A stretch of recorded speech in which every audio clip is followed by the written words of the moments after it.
I could feel his hand stop, just for a breath. Not strong, not sudden, just stopped. It was like he knew he'd just crossed an invisible line we both understood. But me, I didn't pull my foot away. I didn't say enough. I just left his hand there, warm, with just the right amount of pressure, like it was holding me. My calf muscles were tight, like a rope stretched to its limit after a long cheerleading practice. At first, it was just a stretch, but with each slow, deep, careful circle that Kennedy, my stepdad, pressed into my skin, I felt the blood rush to my face, my chest tightening like I'd just heard something forbidden. I hadn't felt this in so long. The feeling of being touched, not because it was expected, but because someone really wanted to be close to me. That night, I did something that to this day, I still don't know if I should call it payback or opening a door to something new. Sounds crazy, right? But it would sound even crazier if you knew what happened next, because nothing between us could ever remain innocent again. What's strange is, guilt didn't hit me right away. It wasn't like flipping a switch and the light comes on instantly. It was like an old light bulb, warming up slowly until the blinding light makes it impossible to look away. If you've ever been in a moment where the line between comfort and something else, something no one dares name, becomes blurry, you'd understand. I'm Claudia, 22. A year ago, if someone told me I'd be sitting here confessing something like this, I would have laughed out loud. I would have said they watch too many movies. But life, sometimes, writes scripts that no screenwriter would dare think of.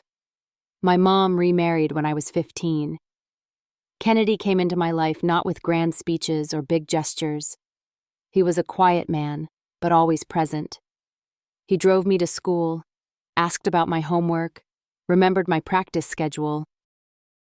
He bought me my favorite sports drink without me even asking. My real dad never did that.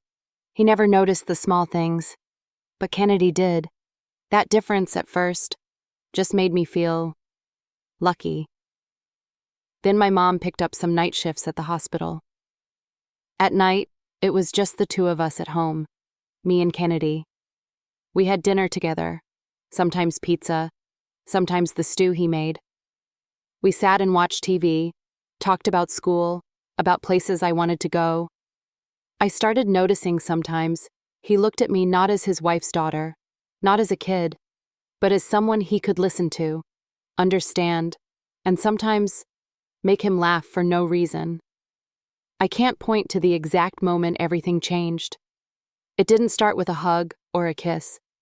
It started with nights like that, one after another, until the night he offered to massage my feet, and I didn't say no. That day was Thursday. I had just returned from practice, sweaty, messy hair, and sore calves. My mom texted, "I'm working the late shift today. Don't wait for me." Kennedy was sitting on the couch, phone in hand. He looked up when he saw me walk in, still wearing my workout shorts and oversized hoodie. The red marks from my high socks were clearly visible on my skin. "Want a massage?" he asked, like he was offering me a drink. I hesitated, not out of fear, but surprise. "If you want, it helps with muscle soreness," he added when I didn't answer right away. I shrugged. "Actually, that sounds nice." He started with my calves, his thumb pressing slow circles, the other hand gently holding my ankle. Warm, steady, intentional. I let out a quiet sigh.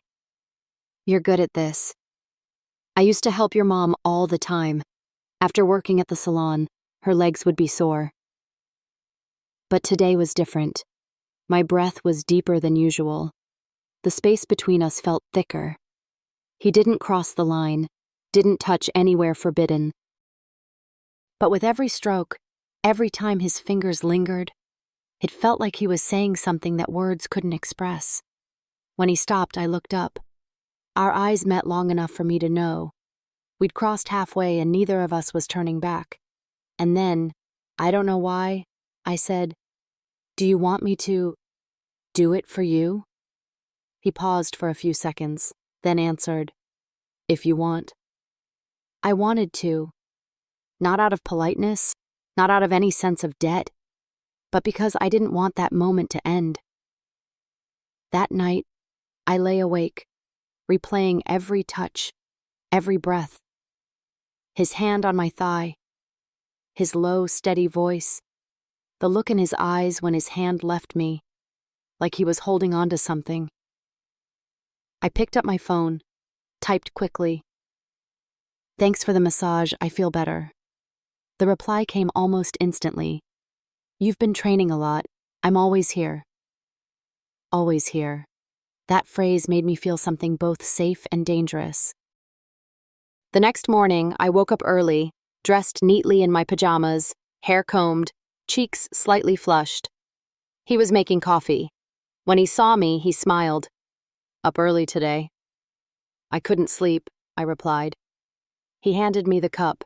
When I took it, his hand lightly brushed my neck. "Still sore?" His voice was lower than usual. I didn't pull away. I didn't answer. That night, I got a cramp while stretching in my room. I called out softly. Kennedy came in, hair messy, eyes still heavy with sleep, wearing only gray joggers. "Still hurting?" he asked, his voice raspy. He knelt down, lifted my leg, and started gently massaging my calf. "You always push yourself too much." I closed my eyes. His hands were warm, knowing exactly where to press. His fingers worked up my muscle, then higher, little by little. I didn't say stop. I didn't say keep going. I just sank into the pillow and let him continue. We looked at each other. Not the gaze of a father, but the gaze of a man looking at a woman. I moved up, my knee brushing against his chest. "Why are you looking at me like that?" I whispered. He swallowed hard. "Because I can't help but look." I leaned in. He didn't kiss me right away. He placed his hand gently on my cheek, like he was afraid of breaking something. Then his lips met mine. Slow, soft, like a confession. I kissed back, didn't stop. When we pulled apart, he whispered, "I'm sorry. I couldn't hold back anymore." I said, "I couldn't either." That night, I didn't just cross a line. I erased it, and I didn't know whether I regretted it or was just afraid of what would come next. If it were you, what would you do?